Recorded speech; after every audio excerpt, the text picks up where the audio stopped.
Welcome back. My name is Steve Rundle with AZ Real Estate Radio, in studio with Sean and Andrew, as you know. And just before the break, Andrew, you brought up a good point in regards to investment properties and people with money just sitting around. Why are they not buying more? Maybe they don't understand their budget.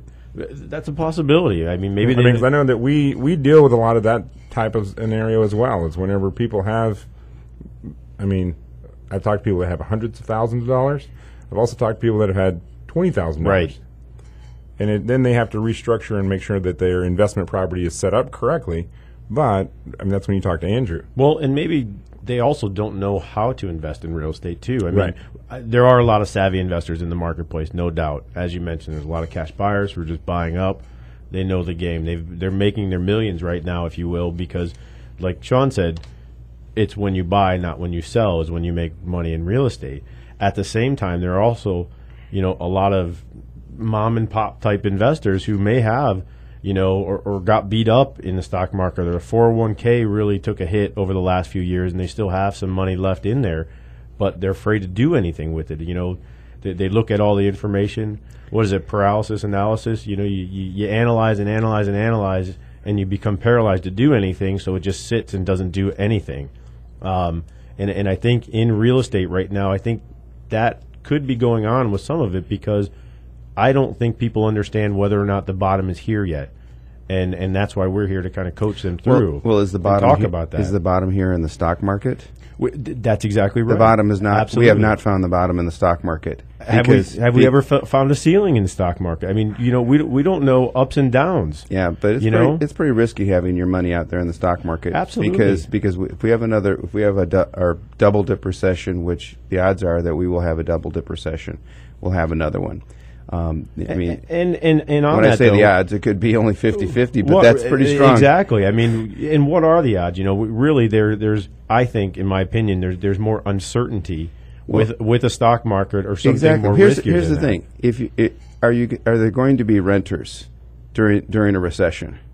Yep. Absolutely. Yep. Are there going to be? There's always going to be renters, and especially during a recession. Sure. Because people are going to have a tougher time owning a home. Yep. So they're going to need housing.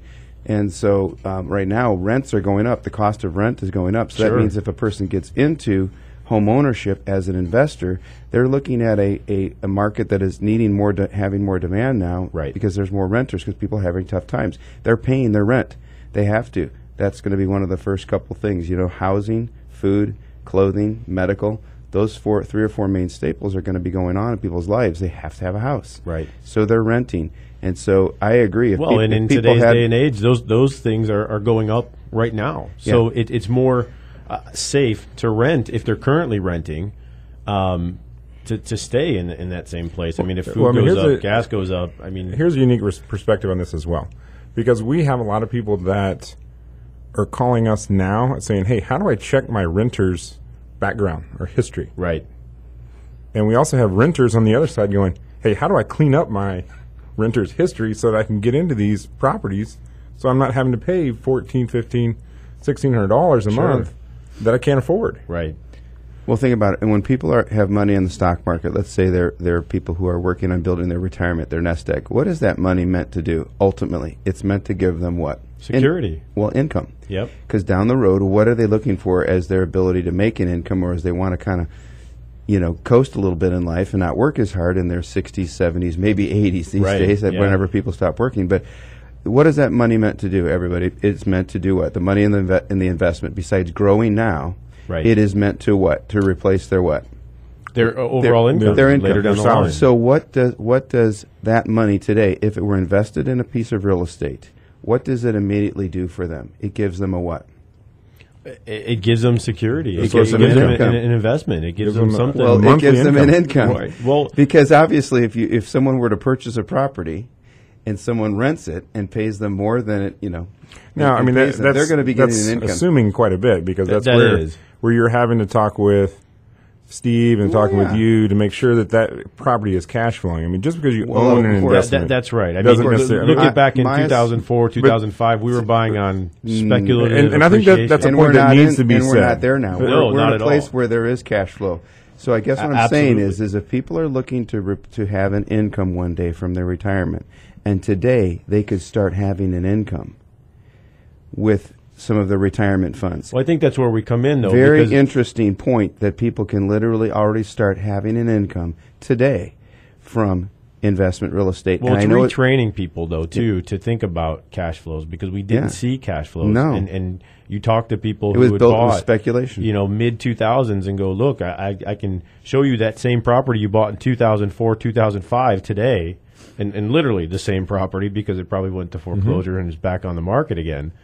It's probably a third of the price, but let me show you why that investment today is better than it was then. Well, it's a third of the price. Well, it's a third of a price, but and the rents are higher. We can show you how it can cash flow and actually make you money this time, as opposed to, and we're talking hard dollars now, not soft dollars or paper dollars. Right. We're actually talking income Bonafide that profit. comes, that comes in on a. And that's what I'm talking about. It's for your point earlier about getting people to look at their retirements and make some good decisions and talk about these things. Right. It's worth talking about. It definitely Real is. estate is worth even if people have never owned an investment property. Maybe they own their own home, but they haven't owned an investment home. It's scary for them. The first time you look at being a landlord, I remember that 20 years ago. It's scary. Yep. Until I met the people and said, hi, there are some nice folks out there that would take care of your home, and every one of my renters except for one took care of my property, and that one was the one that my wife said don't rent to him, and I won and we lost. So what's the moral of that story? You listen to your listen to your wife. That's right. Yeah, you don't take chances and if you have a spouse or a partner, you interview the potential renters. You interview them together. You get to know them and find out, are they good people? It's so easy to find good people. Well, and that'll take care of your property. They're not alone either. That's the biggest thing. I mean, you've been a landlord, Sean. I've been a landlord as well. You've been a landlord. I've been a landlord. We recommend property management companies all the time that we've taken the time to interview and that we trust, and we don't just send them to any Tom, Dick, and Harry out there. We've done the due diligence, and so you're not alone if you did buy a property and you're going to start managing it. There's help out there. I would say the panel that we have put in place has probably seen more real-life situations in the current market than probably anybody else that's going to be combined right now. Because Andrew, you owned a ton of homes. Mm-hmm. Steve, you've owned a ton of homes. I've had up to 18 properties at one time. That's my number, coincidentally. I've done the investment deal as well. Yep. I've done it in pre-boom. I did it during the boom. Yep. And I'm currently doing it in the, should we call this the profitable area? In the after boom. After boom. So that gives us a bunch more information there that will allow us to do that.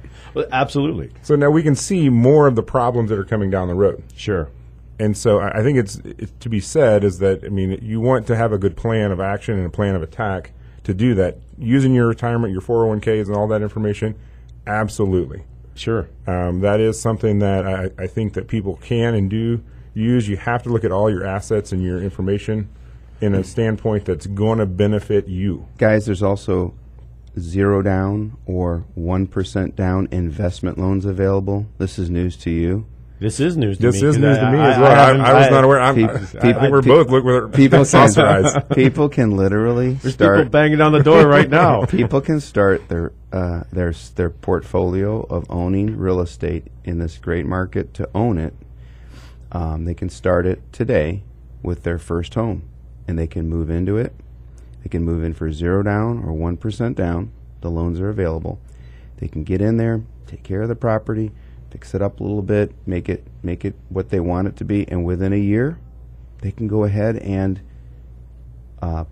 find a great quality renter in it, make cash flow per month. They have very little money invested in that home. The home will eventually be going up in value, but their mortgage is being paid off. There's principal reduction every month. Sure. And then this wonderful tenant, wonderful family says, I'll pay that for you. I'll pay your principal reduction. Wow, what a deal. And that family that we work with can then go and buy their next home.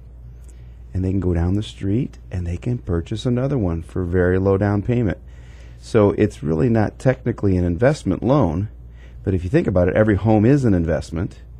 So if someone moves into a home, stays in there for, let's say, a year, okay, will there be good deals next year at this time in the Phoenix market, Steve? Absolutely, there will be. Okay, so they buy a home. There's always good deals. So they could even live in a home right now, and they could move and get something for very low down payment, turn their home into an investment property, and then they have 2 homes. So, buying good investment property is really done one home at a time. It definitely can be. And it doesn't have to be a large down payment or all of your retirement monies. It can be looking at just a very low-key, well-organized path to another diversified investment plan. Definitely, and that certainly is a way to start out. And one of the best ways, I think, to address that is making sure you're looking at the numbers. We crunch numbers for people all the time to make sure that investment, let's say you do move into it today as an owner-occupant. Well, what's the potential rents today in today's market, and what are my total costs? Let's look at those numbers. Let's crunch them. Let's see if it will even potentially cash flow, because that may or may make your decision as to whether you're going to purchase, if it's a possibility. Now, could the market change in a year and rents go down or even rents go up? Absolutely.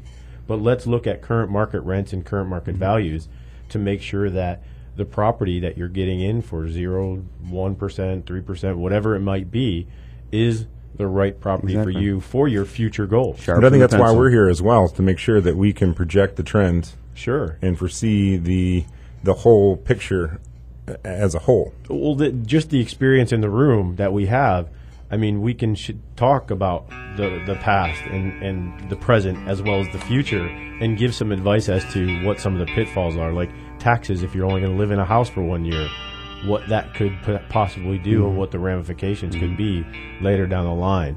And we'll definitely pick up this topic probably tomorrow at 4:30 if we can get Andrew here on time. There we go. And so we'll see you guys all next time, but definitely check us out, azrealestateradio.com, or give us a call at 602-999-1912.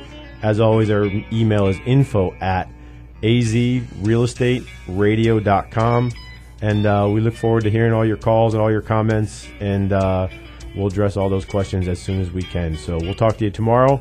And gentlemen, have a great day. Have a blessed day. Talk to you later.